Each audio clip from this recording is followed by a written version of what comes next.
Welcome, I'm Jon Caldara, president of the Independence Institute and your devil's advocate.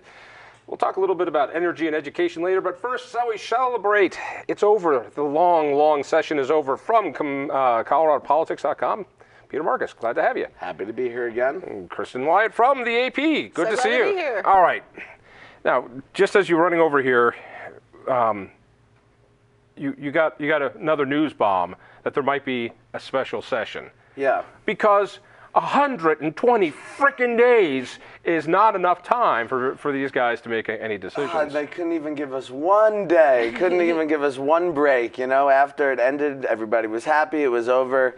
Walk into the governor's office and... Now, after the session, there's kind of this patty cake thing that goes on between politicians and reporters. Yeah. And you sit down and you say, well, we did some great things. Right. We stopped them from doing bad things. But instead, the governor said, well... That's how the day started with, you know, the blowing of smoke about what the legislature was like this year. And then we walk into the governor's office. And he went through talking about what actually an incredibly productive year it was for them. You know, he got his hospital provider fee bill passed. He got, which has some money for transportation. He got some marijuana money for homeless. It was a pretty good year for him. So... kind of last thing we were thinking was that he was going to drop a special session, you know, notice. And then all of a sudden, unprovoked, volunteered it, said, I know the first question is going to be special session. Weren't even thinking that. Unprovoked, throws it out there, said he wanted to address healthcare, transportation is top, broadband, and, you know, some other issues. So. All right. Well, are you ready for a special session? Not at all. I already had my story written about this transportation deal that came up with $1.8 billion, and the governor, as he said, immediately says that's not even enough money to fix Interstate 25 north and south or to look at 70. Needless to say, all the other projects around the state. So he really pours some cold water on when lawmakers were just patting themselves on the back about getting that done. They're basically mortgaging state buildings, did not agree to send a tax to voters, and the governor seemed to really say, big fail. They agreed not to send a tax increase to voters. They just voted on the tax increase. Exactly. So now $800 million of this hospital provider fee, which every other state calls a tax, will now be taken off budget, and well, except for $200 million. And so we'll have a $600 million a year tax increase without a vote of the people. And we're going to have a $1.8 billion debt package without a vote of the people, even though the spirit of Tabor, and I know that the Supreme Court has eviscerated the spirit of Tabor, that says you're not supposed to do that. And I remember the big fight over Ref C and D and the falling out that I had with Bill Owens over this and what it did. But at least there was a vote on this. There was never even talk of bringing this up to the people. Well, you know, we talked to President Grantham about that today, and they are under no illusions that, you know, there's not going to be pushback. I believe this, it was one of the hardest decisions that they had to come to. It's Jerry Sonnenberg, and you're going to hate the word I'm going to use, that they evolved. They matured in office. Bill Owens did the same thing. But John, when he sold out, he matured. But John, in what office. happened is rural hospitals were going to start closing, and that's all when the Republican rural lawmakers started to think about it again. So really, you're actually buying this crap. And let me go on this. This is known as the Washington Monument Gamut. So they want more money in the budget because politicians, R or D, don't want to say no to constituent groups. So in Proposition 103 and then later with Amendment 66, they held our kids for hostage. And then earlier this year, they held roads for hostage. We need this for the roads. Those narratives didn't work. And then they said, the rural hospitals, and heartstrings got pulled. So in this incredible year where they've got more money than ever, where our budget has grown twice its You know size. the population of the state of Colorado is also going up, right? Yes, but our budget has gone up well beyond population and inflation growth, and you know that. So the thing is that they don't want to make any decision. What I feel is just this grand betrayal, maturing in office, is that President Grantham sat in this seat, told me it wasn't going to happen. He told me a couple times to my face it wasn't going to happen, and then I should have known It happened. And so I've now been proven again right about Caldara's actions. Our heart aches for Jon Caldara. Well, it just proves Caldara's political axiom that there's nothing Republicans can't screw up. Well, we lie here all the time, and we don't pay any consequences. The question, it is an interesting question. Will there be consequences for the Republicans in the legislature that go along with? They were asked about compromise this morning, and Republicans were kind of pushing back, saying, stop using compromise because people hear that and they think that we're just caving. It's not really compromise. Well, it's clearly a compromise. It depends how you. Yeah.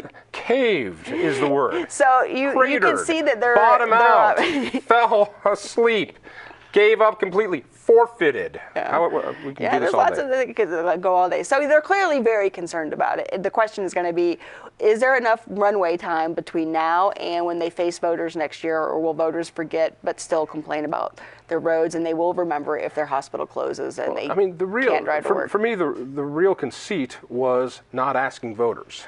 And as much as Bill Owens, you go into some circles around the state and you say Bill Owens and they hear Richard Nixon. I mean, it's just still, it's very difficult once he signed on to C&D. But at least the man put it up for a vote. These Republicans didn't. And of course, the governor didn't want to put it up for a vote because he saw the polling, which should have told you something about it. Well, they also talked to their lawyers also, who felt that, they didn't have to.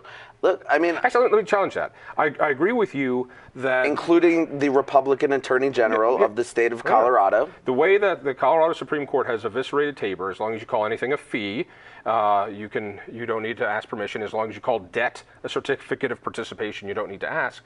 But also, these revenue-raising bills are supposed to start in the House.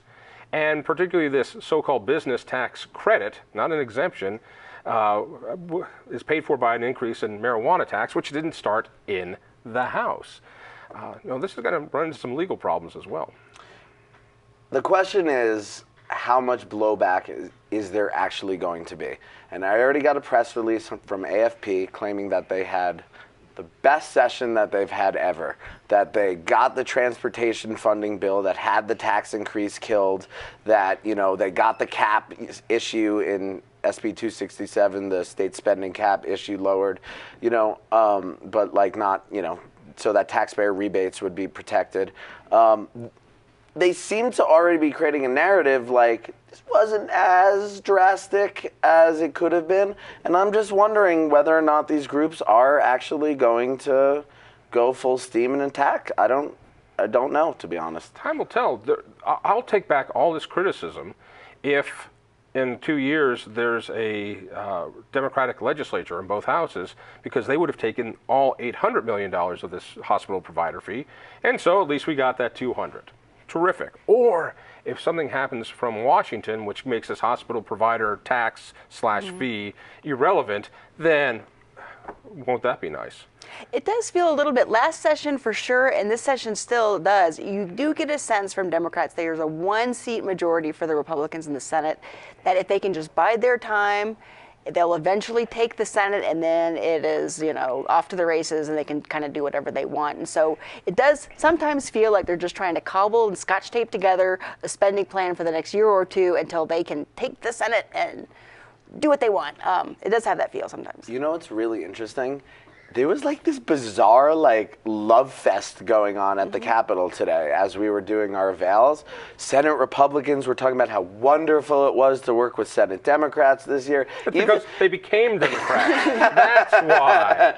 Even House Republicans were talking about how it was kind of a pleasure to work. Because many of them peeled off as well. Well, and we asked Patrick Neville, the minority leader specifically, whether or not he was going to, defend essentially, the Republicans who went along with this. And he seemed to feel like they just had to make the decisions. They had to do it for themselves. And there was a feeling all year compared to last year of this legislature, and I can't believe I'm saying this, to be perfectly honest, because it's shocking. They actually were trying to work together. And I mean they were highlighting that all day. And keep in mind, when politicians work together, people lose billions of dollars without a vote. That's the lesson here. And that's when Bill Owens worked with Andrew Romanoff. We lost, at this point, what, $16 billion for what was supposed to be a 5-year timeout, which is really a forever ratcheting up of the base. It's now cost us $16 billion. That's, what, $12,000 per family of 4. So yes, oh, it's good to mature in office. All right, talk to me a little bit about the energy office, because one little victory here was that the energy office that the governor runs didn't get reauthorized. Yeah, that kind of was a last-minute casualty of the session that was top on the governor's list today. He says we're now the only state in the West that doesn't have an energy office. What does that say about us as a leader? I'm not really, and then he also, in 2 breaths later, when asked about these people that are going to lose their jobs, it was like, oh, we're gonna probably, we'll find a way, we think, for them to for those folks to keep their jobs. By the way, we don't even know actually if this office is being eliminated. Yeah, like we can't get a straight answer on that, to be honest. How could it not be? It wasn't funded. Jobs are obviously going away, but we're getting very mixed messages. Like the governor is talking about jobs going away, but they're also saying it's not really being eliminated. Yeah. And I forgot to mention it earlier, that was the other thing he mentioned that would be part of his call for a special session. Things just got weird with that bill. There was what is the energy office? It's about $50 million a year. But there was no money for rural hospitals. We were spending, $9 million a year, $17 million a year on film subsidies for guys like Quentin Tarantino. But there's no money for hospitals. And $1 million, don't forget, for repairs of the governor's mansion. And even Democrats were super fuming about that, because it's not really, I said, what is the upgrade? Is there some kind of big renovation? They're like, no, just regular upgrades. Millions of dollars a year to help rich white guys buy Teslas. He didn't even live there, yeah. Buy Teslas. Well, Steve Lebstock was the Democrat who was upset about that. And you may have heard he's running for higher office. So and that office would be treasurer. So yeah, maybe a little something there also. Well, the left got what they wanted, the right caved, so it's usual business as usual. What was so sad is I had several Republican insiders say, you know what? They should take this deal on 267. It is a complete sellout, it's a complete betrayal, but because they're going to lose the Senate in 2 years, this is the way to do it. And I'm thinking, this is how Republicans negotiate? So this was, the Democrats wanted all $800 million, and Republicans, being so tough, such good negotiators, got them down to only 75% of that. Wow. I mean, the answer here is never bring Sonnenberg or Grantham with you when you're buying a car, because you don't want them to negotiate on your behalf. Yeah, it's hard to, I'm not sure where this is going to go, but maybe the Republican leadership thinks, hey, if hospitals close and they can put this at my feet, then this will make it easier for them to take the chamber, and maybe by giving up a little bit or compromising, I help lay the foundation for us to stay in power in the Senate. But I'm not sure what the long game thinking is there. No, and it's, the money there is fungible. And it's amazing how, all these narratives were thrown out there like fishing bait, and then they hooked on one saying, let's try rural hospital. Oh, that one bit. It was disappointing. All right, what else? We only got about half a minute here. What else did we miss? What was the other big victory here? 1 minute. The funniest thing yesterday was a conversation about smoking marijuana on porches. It became down to, should it be 5 people? Should it be 6 people on the porch for it to be legal? This debate went on for so long that it was actually holding up the energy office bill and all sorts of other things. And it was a funny one to watch. Go back and check the tape on that one, because it was hilarious. Since you have a lot of expertise in this area, how many people should be getting stoned on a porch? It's hard to say. How cool the part, you could have a buffet of edibles, as Fabone kept saying. Assuming that there's Grateful Dead music playing. I think they missed that whole debate. If neighbors don't like it, the real is not how many people are smoking, but what strain you're smoking and how stinky it is, because that makes the difference about what your neighbors smell. Kristen, thank you. Peter, thank you. Stay tuned.